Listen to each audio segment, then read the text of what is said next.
بسم اللہ الرحمن الرحیم۔ السلام علیکم۔ کیپٹل ٹاک میں خوش آمدید۔ آج 3-4 مہینے کے بعد تحریک انصاف کے بانی چیئرمین سابق وزیر اعظم عمران خان صاحب کی ان کی بہنوں سے بھی ملاقات ہو گئی، پارٹی کی سینئر قیادت سے بھی ملاقات ہو گئی، اور اس ملاقات کے بعد جو پاکستان تحریک انصاف کے چیئرمین ہیں بیرسٹر گوہر خان صاحب، ان کا جو لب و لہجہ ہے اس میں تو خیر پہلے ہی کافی آپ نرمی جو ہے وہ آپ کو نظر آتی ہے، لیکن آج انہوں نے کچھ مفاہمت کی طرف بھی اشارہ کیا ہے۔ کیا کہا ہے ذرا سنتے ہیں۔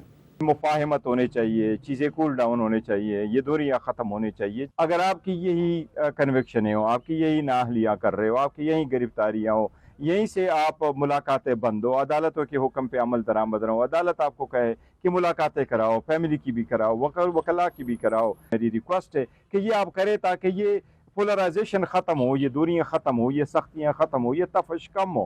اگر اس تفش پہ آپ رکھیں گے تو ملک کا نقصان ہو جائے گا۔ تو بیرسٹر گوہر صاحب جو ہیں وہ بار بار آج یہ کہتے رہے کہ دوریاں ختم ہونی چاہیے اور مفاہمت ہونی چاہیے، تو کیا اب تحریک انصاف اور حکومت کے درمیان ڈیڈ لاک ختم ہو گیا ہے اور مفاہمت کا ماحول سازگار ہو گیا ہے؟ اور اب سننے میں آ رہا ہے کہ جمعرات کو بھی بہت سے جو تحریک انصاف کے رہنما ہیں ان کو بھی ملاقات کی اجازت دے دی جائے گی اور وہ عمران خان سے ڈیالہ جیل میں ملاقات کریں گے، تو کیا صورتحال بن رہی ہے؟ اس پہ ہمارے ساتھ موجود ہیں جناب رانا ثناءاللہ صاحب، وزیر اعظم کے مشیر برائے سیاسی امور، اور ہمارے ساتھ موجود ہیں بیرسٹر عمیر نیازی صاحب، پاکستان تحریک انصاف کے رکن قومی اسمبلی۔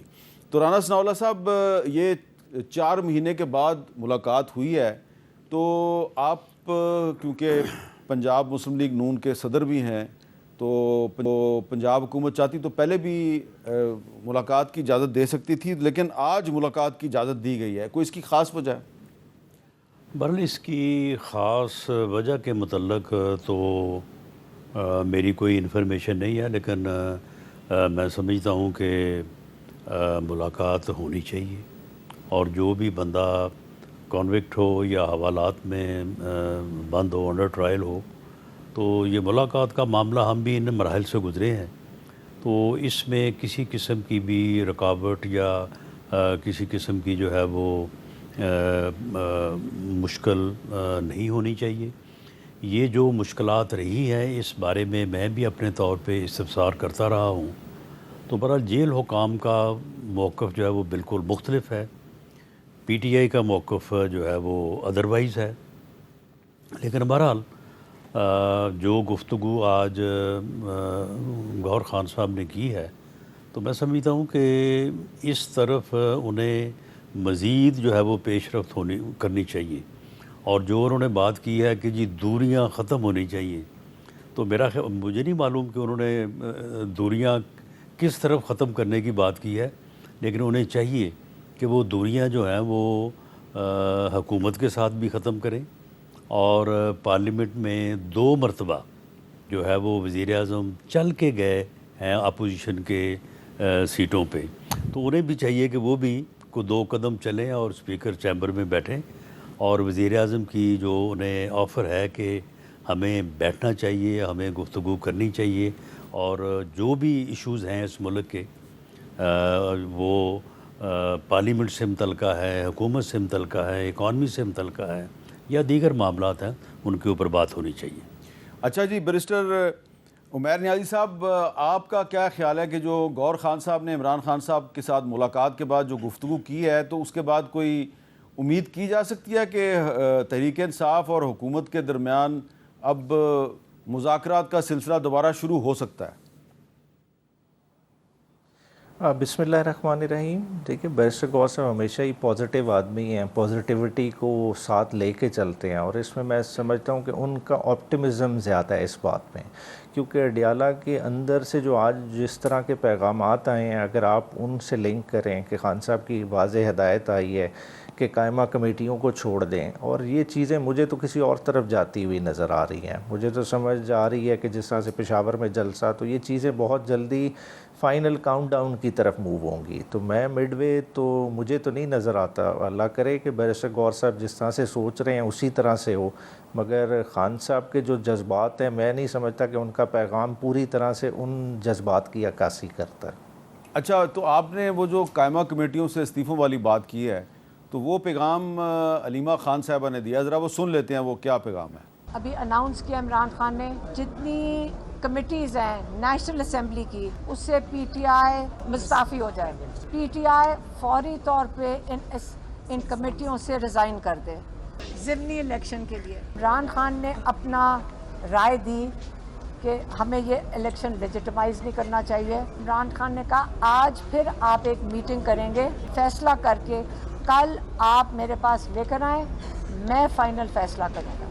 تو عمیر نیازی صاحب, آپ نے جو ذکر کیا کہ آپ کو معاملہ کسی اور طرف جاتا دکھائی دے رہا ہے, تو کیا آپ کا یہ خیال ہے کہ جو عمران خان صاحب نے کہا ہے کہ آپ جو قائمہ کمیٹیاں ہیں ان کی رکنیت سے استعفیٰ دے دیں, اور کچھ قائمہ کمیٹیوں کے تو سربراہان بھی ہیں تحریک انصاف کے, کچھ آپ کے جو ساتھی ہیں, کیا آپ یہ کہنا چاہ رہے ہیں کہ الٹیمیٹلی تمام جو ایم این ایز اور سینیٹرز ہیں ان کو کہا جا سکتا ہے کہ آپ پارلیمنٹ کی رکنیت سے بھی استعفیٰ دے دیں؟ بالکل جی, دیکھیں بنیادی طور پہ دیکھیں پارلیمانی آپ کی پولیٹیکل کمیٹی نے ہی پی ٹی آئی کی فیصلہ کیا تھا نا کہ عمران خان کے میسج کے بعد کہ الیکشن ہمیں بلدیاتی الیکشنز بائی الیکشنز لڑنے چاہیے, اور بائی الیکشنز پہ جب ان کی گئی جو ڈیسیجن خان صاحب کے پاس, تو خان صاحب نے تو بیسیکلی دوبارہ سے واپس بھیج دیا اور اپنی دوبارہ سے پورا اپنے پیغام کو ری انفورس کیا کہ ہم اس نظام کو لیجیٹمائز نہیں کر سکتے. اگر ہم بائی الیکشنز میں حصہ لیں گے تو ہم اس کا حصہ بن کے پورے سسٹم کو لیجیٹمائز کریں گے. تو میں سمجھتا ہوں کہ پولیٹیکل کمیٹی اب مطلب عقل مند کے لیے اشارہ ہی کافی ہے کہ خان صاحب کی پلس کس طرف ہے, اور وہ دن دور نہیں اگر اسی طرح نظام چلتے رہے جس طرح پے در پہ آ رہی ہیں ڈسکوالیفیکیشنز کہ نہ کوئی کیس ہے, نہ اس کا سر ہے, نہ پیر ہے, مگر کیونکہ بندے ایسوسیٹڈ ہیں عمران خان کے ساتھ انہیں پارلیمان میں بھی بیٹھنے نہیں دیا جا رہا. تو جب اس طرح کا فضا بنا دی جائے, اور عمران خان صاحب کو جو سب سے بڑا دکھ ہے جس بات کا کہ جو زیادہ بولتا ہے اسی کو ٹارگٹ کیا جاتا ہے, اسی کو ڈسکوالیفائی کیا جا رہا ہے, تو ان کی جگہ اگر سمم بکمن والے بندے دوبارہ ریپلیس کر کے ہم نے بھیج دینے تو کیا فائدہ ہے. تو اس سے بہتر یہی ہے کہ باہر رہ کے اپنی اسٹرگل لڑی جائے. تو میں سمجھتا ہوں کہ چیزیں اسی طرف جا رہی ہیں جس طرف آپ بھی سمجھ رہے ہیں. جی رانا ثناءاللہ صاحب, اگر یہ الٹیمیٹلی اسمبلیوں سے مستعفی ہو جاتے ہیں جیسا کہ وہ پہلے بھی ہو چکے ہیں, کو پہلی دفعہ نہیں ہوں گے, تو آپ کو پھر کیا لگ رہا ہے؟ پھر سمپلی دیکھیں مفاہمت کی بات اگر وہ کریں تو بالکل اس کا بھی پازیٹیو ہمیں جواب دینا چاہیے, اور اگر وہ محاذ رائی پہ تلے ہوئے ہیں یا محاذ رائی پہ جائیں گے تو اس کا جواب تو پھر مقدمات کی صورت میں, مقدمات کے فیصلوں کی صورت میں آ رہا ہے, تو وہ پھر کنٹینیو کرے گا. معاملہ یہ ہے کہ اگر آپ نے نظام کو لیجیٹیمیٹ نہیں کرنا تو پھر آپ کو پہلے دن ہی پارلیمنٹ میں نہیں بیٹھنا چاہیے تھا. آپ پہلے دن ہی جو ہے وہ بائیکاٹ کرتے الیکشن کے بعد, اور پارلیمنٹ میں جو ہے وہ آپ نہ بیٹھتے. آپ کو کے پی کے میں گورنمنٹ بھی نہیں بنانی چاہیے.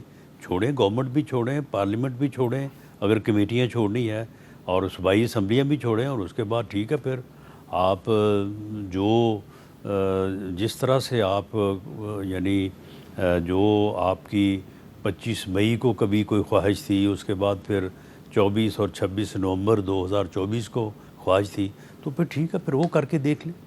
تو رانا صاحب, آپ کو یاد ہے کہ انہوں نے قومی اسمبلی سے بھی استعفے دیے تھے, پھر بعد میں انہوں نے پنجاب اسمبلی اور کے پی کے اسمبلی کو بھی ڈیزالو کروا دیا تھا, تو وہ کر تو چکے ہیں پہلے, وہی کام وہ دوبارہ بھی کر سکتے ہیں. وہ کام اگر دوبارہ کریں گے تو پھر ایک دفعہ کرنے کے بعد تو پولیٹیکلی وہ الٹیمیٹلی کسی حد تک سروائیو کر گئے. اب اگر دوبارہ کریں گے نا تو یہ دوبارہ سروائیو بھی نہیں کر سکیں گے. یہ میری بات آج نوٹ کر لیں. آپ کا خیال ہے کہ بائی الیکشن ہو جائیں گے ہر جگہ پہ؟ بائی الیکشن اگر ریزائن کریں گے تو بائی الیکشن بھی ہو جائیں گے, اور دوسری بات یہ ہے کہ پھر دوبارہ تھرو ڈیموکریٹک یا اپنا ایک جمہوری طریقے سے جو ہے وہ پھر یہ دوسری جدوجہد کریں اور پھر اپنی قسمت آزمائی کریں, پھر دوبارہ اس راستے جو ہے یہ دوبارہ اپنے آپ کو پولیٹیکلی سروائیو نہیں کر سکیں گے. جی عمیر نیازی صاحب, آپ نے اس پہ سوچ بچار کی ہے کہ آپ لوگ پہلے بھی اسمبلیوں سے مستعفی ہوئے تھے, تو اگر آپ دوبارہ پھر یہی کام کرتے ہیں تو آپ کی پھر پولیٹیکل سروائیول جو ہے وہ خطرے میں پڑ جائے گی. اب بیسیکلی دیکھیں سروائیول تو خطرے میں پڑتی ہے کہ دیکھیں ہم نے اس کی ایک پرائس پے کی کہ 9 مئی ہمارے ذمہ لگ گیا، اس کی جگہ ہم وکٹمائز ہوئے، ہمارے ایک دن میں 10,000 سے زیادہ ورکرز گرفتار ہوئے، ورکرز کیسز بھی فیس کر رہے ہیں۔ آج خان صاحب کی فیملی کی صورتحال دیکھیں، گنتی کے فرد ہیں جو باہر رہ گئے ہیں، باقی سارے جو ہے نا کیسز میں اندر بک کر لیے گئے ہیں، مگر کیا وہ اس ریزالو سے ایک انسان کو پیچھے اٹھا سکتے ہیں؟ بات ہے دیکھیں سسٹم کا حصہ تو تب بنے نا کہ سسٹم میں جب کوئی ویزیبل پروگریس لانے کی ہم پوزیشن میں ہوں۔ ایک قائمہ کمیٹی کی اگزامپل اٹھا لیں کہ ہیومن رائٹس کی کمیٹی صاحبزادہ حامد رضا کے پاس تھی، اس کی ایک میٹنگ بھی حکومت وقت نے آج تک نہیں ہونے دی، ٹھیک ہے، اس کا ایجنڈا تک جو ہے نا کینسل کر دیا جاتا تھا۔ جب اس طرح کی صورتحال ہو، آپ سمجھتے ہیں کہ کیا سسٹم چل رہا ہے؟ کیا ہم خالی اس پارلیمان میں انگوٹھا لگانے کے لیے بیٹھے ہوئے ہیں کہ یس کرتے رہیں؟ پارلیمان کا تقدس تو آپ کے سامنے، اسی پارلیمان سے MNAs اغوا ہو گئے، کسی کے جو ہے نا کچھ پرواہ ہی نہیں ہوئی کہ اتنا بڑا واقعہ ہو گیا، مگر بار بار ہم اور چیزوں کو زیادہ بڑی تشبیہ دیتے ہیں، مگر جو پارلیمان کی بے توقیری ہو رہی ہے اس کی طرف دیکھتے نہیں۔ بات ہے کہ پہلے بھی فیصلہ کیا تھا تو اس کی پولیٹیکل کاسٹ تو ہم نے کوئی نہیں پے کی نا۔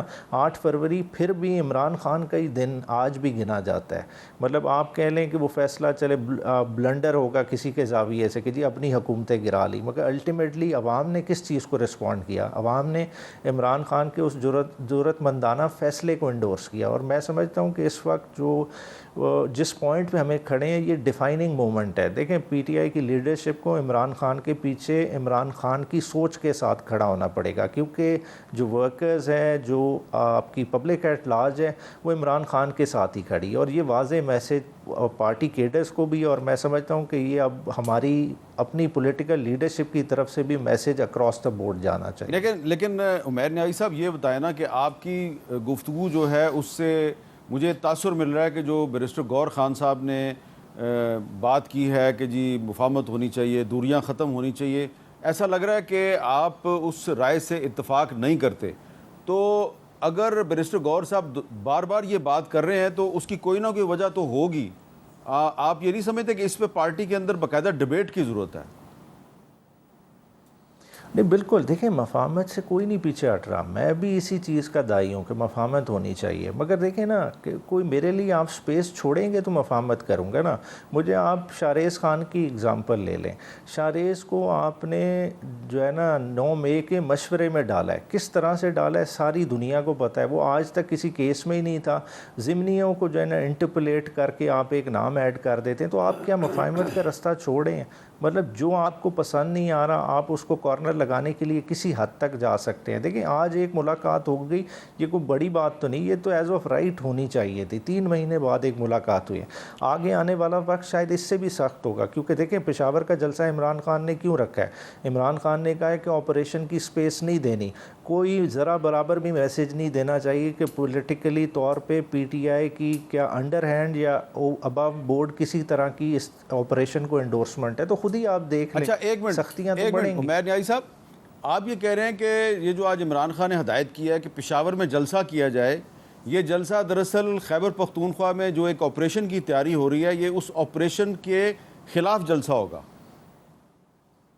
وہ آپریشن پہ خان صاحب کا پورا کلیئر کٹ سٹانس ہے کہ کسی طرح کی بھی حمایت PTI کی گورنمنٹ نہیں دے گی، PTI کی گورنمنٹ اس کے ساتھ نہیں کھڑی ہوگی، PTI اپنی قبائلی عوام کے ساتھ کھڑی ہوگی اور ان کے حقوق کا دفاع کرے گی۔ جی رانا ثناءاللہ صاحب، یہ تو معاملہ جو ہے یہ دوسری طرف جا رہا ہے۔ نہیں دیکھیں، یہ فیصلہ تو انہوں نے کرنا ہے، یہ سمجھتے ہیں کہ عوام جو ہیں وہ ان کے ساتھ کھڑے ہیں، عوام اگر ان کے ساتھ کھڑے ہیں تو وہ الیکشن میں کھڑے ہیں، ووٹ کے پروسیس میں کھڑے ہیں، وہ 9 مئی کے ساتھ نہیں کھڑے۔ وہ 25 مئی کو جب یہ گھراؤ کرنے آئے تھے اسلام آباد کو، اس وقت ساتھ نہیں کھڑے تھے، وہ 24 نومبر کو بھی ان کے ساتھ نہیں تھے، 26 نومبر کو بھی ان کے ساتھ نہیں تھے۔ اور اگر یہ راستہ 9 مئی والا اپناتے ہیں یا گراؤ جلاؤ والا اپناتے ہیں تو یہ بات لکھ لیں کہ عوام ان کے ساتھ نہیں کھڑے ہوں گے، عوام ان کا ساتھ چھوڑ دیں گے، جو سیٹیں انہیں ملی ہیں الیکشن میں وہ بھی آئندہ ان کو نہیں ملیں گی۔ جب ووٹ کا راستہ، الیکشن کا راستہ، جمہوریت کا راستہ یہ چھوڑ دیں گے تو پھر عوام جو ہیں وہ ان کے ساتھ اس راستے پہ جو کہ 9 مئی کا راستہ ہے ان کے ساتھ نہیں چلیں گے۔ وہ پھر ان کے خلاف چلیں گے. باقی یہ ان کا اپنا فیصلہ ہے کہ انہوں نے کون سا راستہ چننا ہے, 9 مئی والا راستہ چننا ہے یا الیکشن اور جمہوریت والا راستہ چننا ہے. رہی بات یہ کہ جی فلاں کو گرفتار کر لیا, فلاں کو ڈسکوالیفائی کر لیا, اسپیس نہیں مل رہی. معاملہ یہ ہے کہ یہ تو آپ نے فیصلہ کرنا ہے نا, بہانہ تو آپ کوئی بھی بنا سکتے ہیں. کیا ہمارے جب میرے خلاف انہوں نے جو ہے وہ ڈیتھ پینلٹی کا کیس ہیرون ڈالی تھی, مجھے گرفتار کیا تھا, اس کے 10 دن بعد شاہد خاقان عباسی کو گرفتار نہیں کیا تھا, اس کو اپنا اسماعیل مفتاح کو جو ہے وہ گرفتار نہیں کیا تھا, مریم نواز کو گرفتار نہیں کیا تھا, میاں نواز شریف جیل میں نہیں تھے, میاں شہباز شریف جیل میں نہیں تھے, 2 سال سے جو ہے وہ حمزہ شہباز شریف جیل میں نہیں تھے, خواجہ سعد رفیق جیل میں نہیں تھے, عمر قید جو ہے وہ حنیف عباسی کو نہیں ہوئی تھی, سلمان رفیق جو ہے وہ جیل میں نہیں تھے. کتنے لوگ تھے جیلوں میں, اس وقت انہوں نے ہمیں کون سی سپیس دی تھی.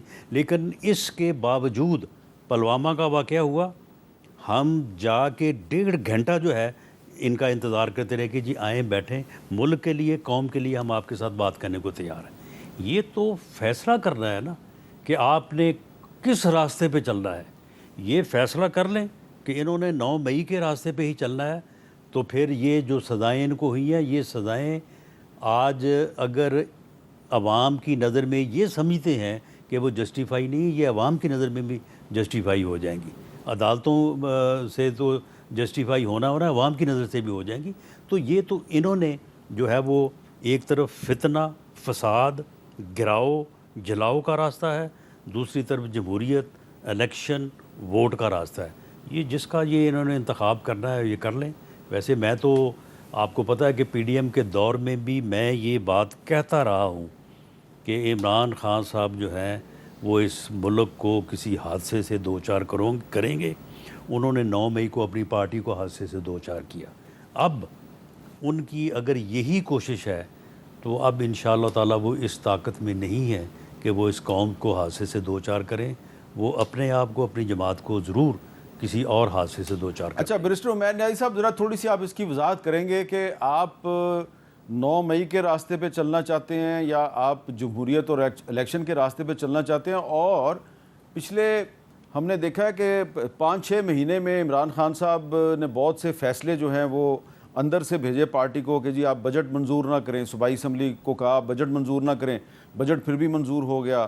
پھر انہوں نے کہا جی کہ آپ ضمنی الیکشن میں حصہ نہ لیں, لیکن کل تحریک انصاف نے اپنے ضمنی الیکشن کے لیے امیدوار بھی اناؤنس کر دیے ہیں, اور بھی بہت سی مثالیں ہیں. تو اور پھر تحریک چلانے کا بھی 2-3 دفعہ اعلان کیا, علی مین گنڈا پور صاحب نے تحریک بھی نہیں چل سکی. تو پھر آپ کو اتنا اعتماد کس بات پہ ہے کہ آپ ایجیٹیشن یا سڑکوں پہ لوگوں کو لا کے تو اپنے مقاصد کے حصول میں کامیاب ہو سکیں گے؟ اچھا جی, جہاں تک ہے نا 9 مئی کا راستہ, 9 مئی کا راستہ کبھی بھی کسی پولیٹیکل پارٹی کا راستہ نہیں ہوتا. دیکھیں پاسٹ میں بھی اسی طرح سے جو ہے نا پولیٹیکل پارٹیز کو سائیڈ پہ لگانے کے لیے اس طرح کے حربے استعمال ہوتے رہے. دیکھیں مشورے کی بنیاد پہ ایک بنایا گیا کہ کوئی خان صاحب نے کانسپریسی گھڑی. دیکھیں بہت دفعہ اس چیز پہ بات ہو چکی کہ کس طرح سے اشتعال دلایا گیا, کس طرح سے 9 مئی ہوا, بلیک سوان ایونٹ. دیکھیں تھوڑا سا پاس میں چلے جائیں, ذوالفقار علی بھٹو کو آپ نے 109 کے چکر میں جو ہے نا تختہ دار پہ لٹکا دیا, تب بھی ہم نے ہوش کے ناخن نہیں لیے. اس کے بعد طیارہ سازش کیس ہوا, ٹھیک ہے, نواز شریف پہ جرم کیا تھا, 109 کا تھا. آج پھر وہی 109 استعمال کیا جا رہا ہے پوری پی ٹی آئی کو جو ہے نا دیوار کے ساتھ لگانے کے لیے. مطلب کسی کا تک بنتی ہے کہ 109 کا رول بنتا ہے. پولیٹیکل جماعت میں کوئی اس طرح کا سوچ سکتا ہے, کسی کی ایسی سوچ ہو سکتی ہے, اینٹائی پاکستان سوچ ہو سکتی ہے, مطلب کسی کی بھی نہیں ہے. بات ہے بار بار بلیٹنٹلی کہا جا رہا ہے آپ انکوائر کرا لیں. اور میں آج آپ کے فورم سے بھی کہتا ہوں, دیکھیں اگر 109 میں اگر پی ٹی آئی کا کسی طرح سے لنک ہے تو پھر پی ٹی آئی کو آپ معافی تلافی کی بات کرتے ہیں, پھر پی ٹی آئی کو سیاست کی بھی اجازت نہیں ہونی چاہیے. اس طرح کی سوچ نہ پہلے پی ٹی آئی میں کبھی تھی نہ اب ہوگی. اور آپ خود دیکھیں پی ٹی آئی کی پازیٹیوٹی ہے تو عوام کے دل میں ریزونیٹ کر رہی ہے. دیکھیں 8 فروری آنورڈز آپ دیکھ لیں, اتنی مشکلات کے باوجود کیا پی ٹی آئی کا ووٹ بینک ٹوٹا؟ کیا P T I Imran Khan کا آپ لنک کو ختم کر سکے ہیں؟ آج بھی عوام میں اسی طرح ہے، کیونکہ دیکھیں عمران خان نے اس وقت عوام کی پلس پہ ہاتھ رکھی ہوئی ہے. دیکھیں پبلک ایٹ لارج کو یہ ریلیف دینے میں ناکام رہے ہیں. دیکھیں چھوٹے چھوٹے واقعات ہوتے ہیں جو پبلک کے آپ اٹھا کے دیکھیں گے وہ پبلک کی پلس کو ڈیفائن کر دیتے ہیں. اگر چلان کاٹنے پہ ایک بندہ 11,000 KVA کے کھمبے پہ چڑھ جاتا ہے تو وہ کیوں چڑھ جاتا ہے؟ بات ہے سوسائٹی کی فرسٹریشن. دیکھیں لوگ کدھر کھڑے ہیں، ایک پھل خریدنے والا 2 بندوں کو بلے سے مار دیتا ہے اپنے ہی کسٹمرز کو. سوسائٹی میں کیا ہو رہا ہے؟ آن دا ادر ہینڈ حکومت کیا کر رہی ہے؟ وہ 150 بلین روپے کے جو ہے نا ٹرپ جاپان میں کر کے آ جاتی ہے جس کا حاصل وصول 0 ہوتا ہے. 26 دن میں 405 ارب روپے کی خالی صوبہ پنجاب بورونگ کر لیتا ہے. کس کے ایکسپینس پہ؟ دیکھیں اس سسٹم جو بنا ہوا ہے اس کا بینیفیشری عام عوام نہیں ہے. جب عام عوام بینیفیشری نہیں ہوگی وہ کس کی طرف دیکھے گی؟ لیکن میرا سوال یہ ہے اس کی طرف جو اس عوام کی بات کرے. میرا سوال یہ ہے کہ اگر مان لی جائے آپ کی بات کہ اس سسٹم کی بینیفیشری عوام نہیں ہے، تو جب آپ کال دیتے ہیں کہ جی حکومت کے خلاف سڑکوں پہ نکلو، جیسا کہ ہم نے دیکھا ہے کہ 2-3 دفعہ کال دی گئی ہے، تو لوگ کیوں نہیں سڑکوں پہ نظر آتے؟ اور اب بھی آپ نے اگر جلسہ اناؤنس کیا ہے تو پشاور میں اناؤنس کیا آپ نے نہ لاہور میں اناؤنس کیا ہے نہ اسلام آباد میں اناؤنس کیا ہے. تو پشاور میں تو آپ کی حکومت ہے، وہاں تو آپ جلسہ کر لیں گے، لیکن کیا پشاور میں جلسہ کرنے سے اسلام آباد میں حکومت تبدیل ہو جائے گی؟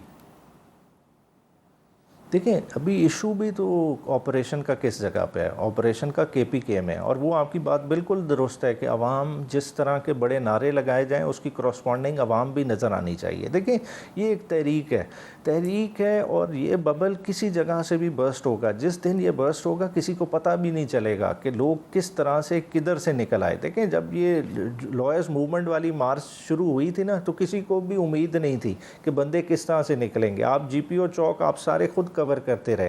آپ خود دیکھ لیں جس وقت ماڈل ٹاؤن سے قافلہ نکلنا شروع ہوا پتہ بھی نہیں چلا کہ لوگ کدھر سے نکل آئے اور گجرانوالہ تک کتنا بڑا قافلہ بن گیا تھا. ایشو پہ لوگ اکٹھے ہو جاتے ہیں. اس وقت عوامی ایشوز بہت زیادہ ہیں. عوام کو کسی ایک پوائنٹ پہ اکٹھے ہوتے منٹ بھی نہیں لگیں گے، بس خالی دیر ہے کہ رائٹ مومنٹ پہ لوگوں نے نکلنا ہے. اچھا عوام تو اکٹھے ہو ہی جاتے ہیں، لیکن ایک مسئلہ یہ ہے کہ آج کل پولیٹیکل پارٹیز کے اندر جو لیڈرشپ ہے وہ کسی ایک پوائنٹ پہ اکٹھی ہوتی ہوئی نظر نہیں آتی. ہم مزید گفتگو کرتے ہیں ایک وقفے کے بعد.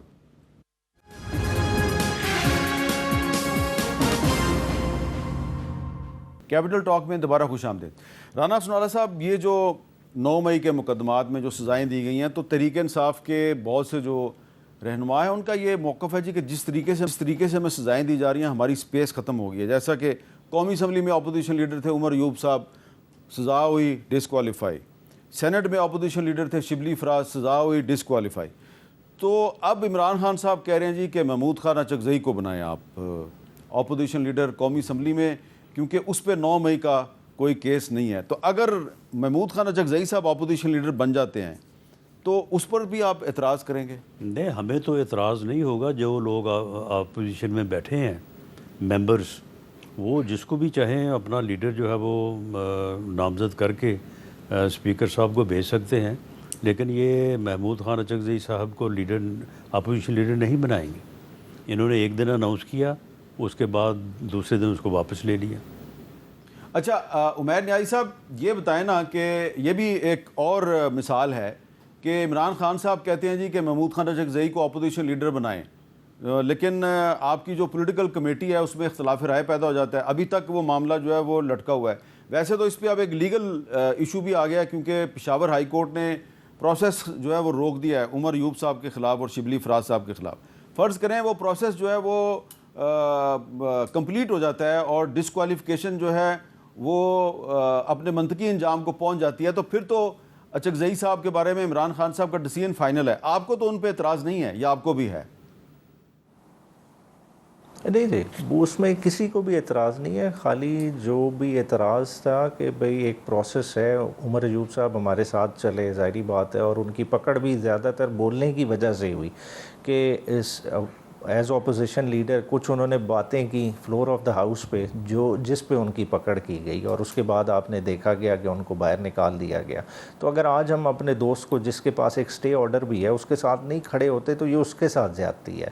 تو جس وقت اگر لیگل پروسیس جیسا آپ کہہ رہے ہیں کلمنیٹ ہوتا ہے اور وہ عمر ایوب صاحب کے اگر فیور میں نہیں ہوتا تو کوئی دوسری دو رائے نہیں ہے. اور آج بھی خان صاحب نے دوبارہ محمود خان اچکزئی صاحب کا نام انڈورس کیا ہے. اچھا رانا سنالا صاحب، اب ایک اور خبر ہے کہ سابق صدر عارف علوی صاحب کی جو پوری فیملی ہے اس کو نیشنل سائبر کرائم ایجنسی کے روبرو پیش ہونے کی ہدایت کی گئی ہے، اور خاص طور پہ ان کے جو برخوردار ہیں اس کے بارے میں یہ کہا جا رہا ہے جی کہ ان پہ الزامات ہیں کہ انہوں نے سوشل میڈیا پہ کچھ نامناسب کمپین چلائی ہے. ایک فارمر پریزیڈنٹ آف پاکستان جو ہے اس پر اور اس کے خاندان کو اس طریقے سے اگر انویسٹیگیٹ کیا جائے گا تو اس سے آپ کے خیال ہے پاکستان کو کوئی فائدہ ہوگا؟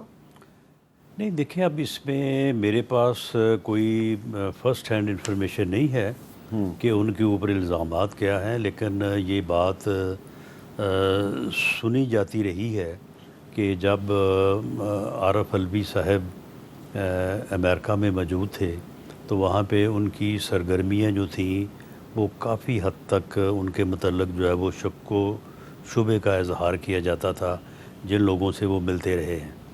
اور اس کے علاوہ بھی ان کے بیٹے سے متعلق بھی کہ ان کے کوئی رابطے یا ان کی گفتگو.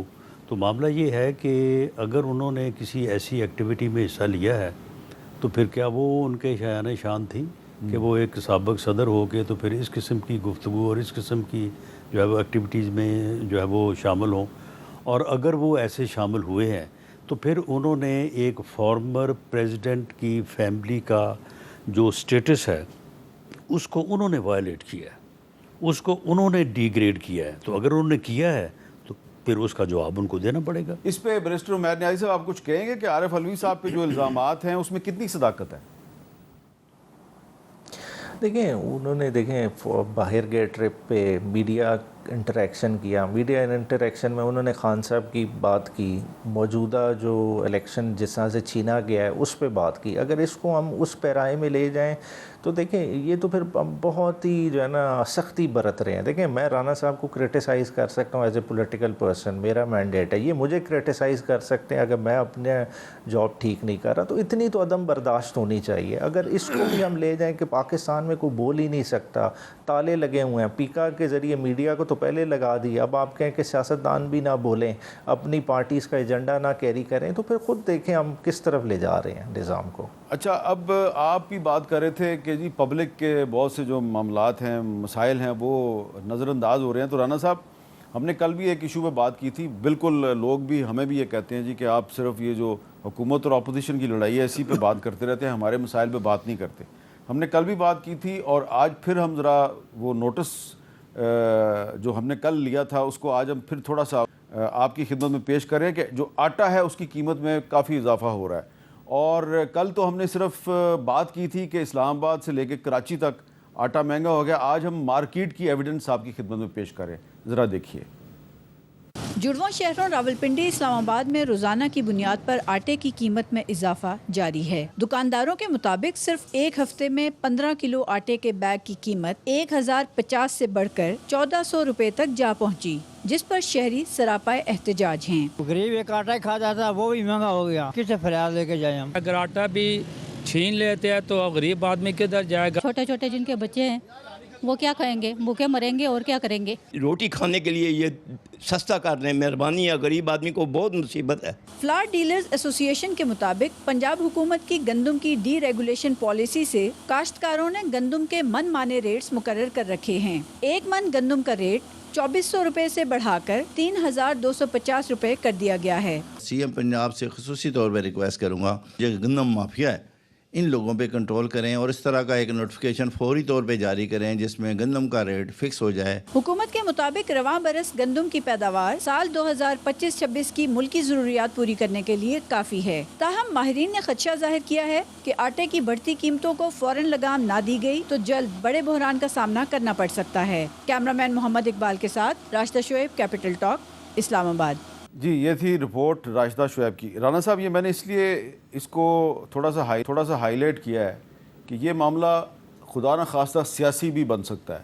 اور یہ آپ دیکھیں کہ سیلاب آ رہے ہیں پاکستان میں اور غذا کی قلت بھی ہو سکتی ہے, اور اس صورتحال میں اگر یہ مارکیٹ میں آٹا, چینی, دال, باقی جو چیزیں ہیں ان کے ریٹس جو ہیں اس کو کنٹرول نہ کیا گیا تو پھر آپ سمجھتے ہیں فائدہ کس کو ہوگا؟ نہیں دیکھیں, بات یہ ہے کہ حکومت کو تمام طبقات کا خیال رکھنا چاہیے. جو کسان ہے وہ بھی کوئی امیر آدمی نہیں ہے. معاملہ یہ ہے کہ گندم کی جو قیمت ہے, میر صاحب یقین کریں یہ 300 کے مائنس پلس ہونی چاہیے.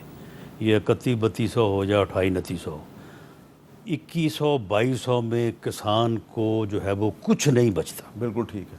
تو معاملہ یہ ہے کہ آٹے کی قیمت میں پھر جب اگر گندم جو ہے وہ 2100-2200 سے 3000-3100 پہ ہوگی تو آٹے کی قیمت میں تھوڑا اضافہ تو ہوگا, لیکن وہ آؤٹ آف پرپورشن اضافہ جو ہے وہ نہیں ہونا چاہیے.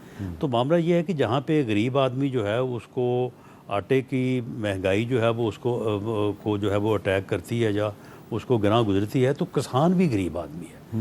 گندم کی بھی قیمت جو ہے نا وہ 2100-2200 جو ہے نا وہ کوئی قیمت نہیں ہے. اس کو اپنی لاگت بھی جو ہے وہ اس کی پوری نہیں ہوئی. تو اس لیے یہ دونوں چیزیں ہیں, ان دونوں کو میں سمجھتا ہوں کہ حکومت یا جو ہمارا محکمہ زراعت ہے اس کو بیٹھ کے اس چیز کو جو ہے وہ ریزالو کرنا چاہیے. گندم کی قیمت بھی جو ہے وہ بہتر ہونی چاہیے اور اس کے ساتھ آٹے کی قیمت میں اتنا ہی اضافہ ہونا چاہیے جتنا کہ ضروری ہے. جی بیرسٹر عمیر نیازی صاحب, یہ معاملہ جو ہے اس پہ آپ رانا صاحب سے اتفاق کرتے ہیں کہ نہیں کہ جو کسان ہے اس کو بھی تھوڑا ریلیف ملنا چاہیے اور گندم کی قیمت جو ہے اس میں اضافہ ہونا ضروری ہے؟ نہیں بالکل, رانا صاحب نے بڑی مناسب بات کی ہے, مگر مسئلہ یہ ہے نا کہ یہ ہم سے ابتدا کرائی کس نے. دیکھیں جب IMF کے سامنے آپ بیٹھ جائیں گے اور ہر چیز مان لیں گے پھر یہ پرابلم تو ہوگا. آپ کو خود پتہ ہے کہ ویٹ آپ کا بیسک کموڈٹی ہے. ویٹ جس طرح انڈیا میں چاول کے بغیر سروائیول نہیں ہے, یہاں ویٹ کے بغیر سروائیول نہیں ہے. آپ کی اسینشل کموڈٹی ہے, اس کی تھوڑی سی بھی شارٹیج حکومتیں گرانا تو دور کی بات, مطلب یہاں تو جو ہے نا خون ریزی پہ معاملہ آ سکتا ہے. 25 کروڑ کا ملک ہے, تو اس کو تو بڑا ہی جو ہے نا ٹھیک طریقے سے برتنا چاہیے تھا. انڈیا کی مثال لے لیں, انڈیا اپنا سیلا چاول کسی کو ایکسپورٹ ہی نہیں کرنے دیتا. باسمتی آپ جتنا مرضی ایکسپورٹ کریں, سیلا خریدتا کون ہے؟ حکومت خریدتی ہے. جب ایکسیس ہوتی ہے تو وہ خود ایکسپورٹ کرتے ہیں. یہاں ہم نے کیا کیا ہے کہ ہم نے کہا کہ حکومت نے خریدنی نہیں ہے. اب کیا ہوا کہ کسان سے تو یہ گندم نکل گئی, اب مڈل مین کما رہا ہے. اب مڈل مین کا آپ جتنا مرضی فائدہ کرا لیں, ان کے گودام بھرے ہوئے ہیں, اب آپ انہیں روک بھی نہیں سکتے کیونکہ آپ نے سپورٹ پرائس بھی نہیں رکھی. مگر جو کسان نے جس کی جیب سے جو ہے نا آپ خود 2200 ارب روپیہ ان 2 سیزنز میں چلا گیا ہے, اس غریب کسان کا آپ کس طرح سے اسے دوبارہ پیروں پہ کھڑا کریں گے؟ یہ سب سے بڑا سوال ہے. چلیں, اچھی بات یہ ہے کہ اس معاملے میں رانا ثناءاللہ اور بیرسٹر عمیر نیازی صاحب کے خیالات میں کافی حد تک اتفاق رائے پایا جاتا ہے. کم از کم یہ دونوں جو ہیں یہ پاکستان کا جو کسان ہے اس کے مفاد کی بات کر رہے ہیں اور ان کا خیال ہے کہ کسان کو بھی کچھ فائدہ ملنا چاہیے. اس پہ مزید بات کرتے ہیں ایک وقفے کے بعد.